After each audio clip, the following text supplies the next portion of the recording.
Non, mais juste dans les sondages, vous plafonnez pour le moment autour de 20%, hein, selon les sondages. Est-ce que, pour vous, c'est un échec ? Alors, d'une part, c'est pas un échec.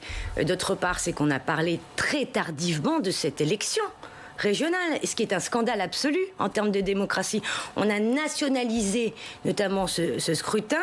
Ensuite de ça, on a confondu les élections. Lorsque M. Xavier Bertrand parle, on ne sait pas s'il est le candidat à la présidentielle ou le candidat au régional.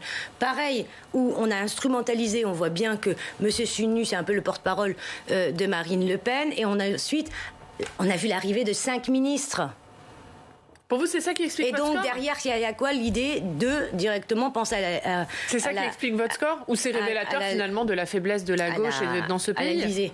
Non, moi, je crois que la faiblesse de ce score... Alors, faut faire attention au sondage, déjà. Oui, bien sûr. Et vous me connaissez, hein.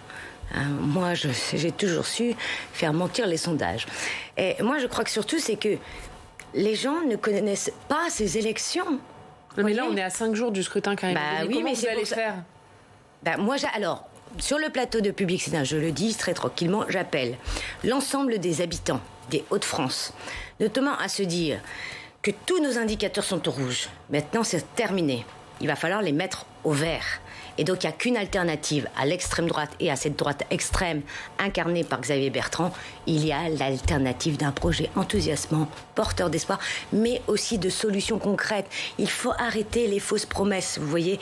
Moi, j'ai regardé, on a travaillé pendant plus de 6 mois sur un programme concret, qui est chiffré, et qui montre justement qu'aujourd'hui, on veut changer la région. Donc, il faut se mobiliser et se mobiliser.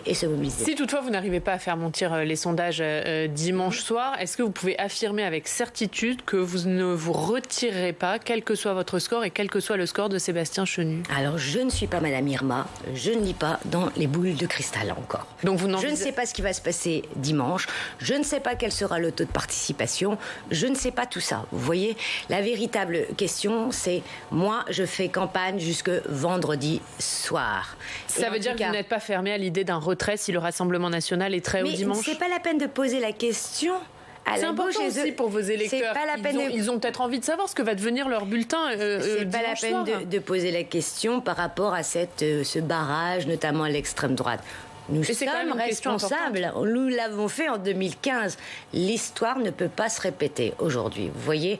Mais c'est pas très clair ça. Vous dites que vous êtes responsable et qu'il y a un quoi qu'il arrive, vous maintiendrez votre liste. En tout cas, non, moi je le dis très clairement. Je ferai tout pour gagner cette élection.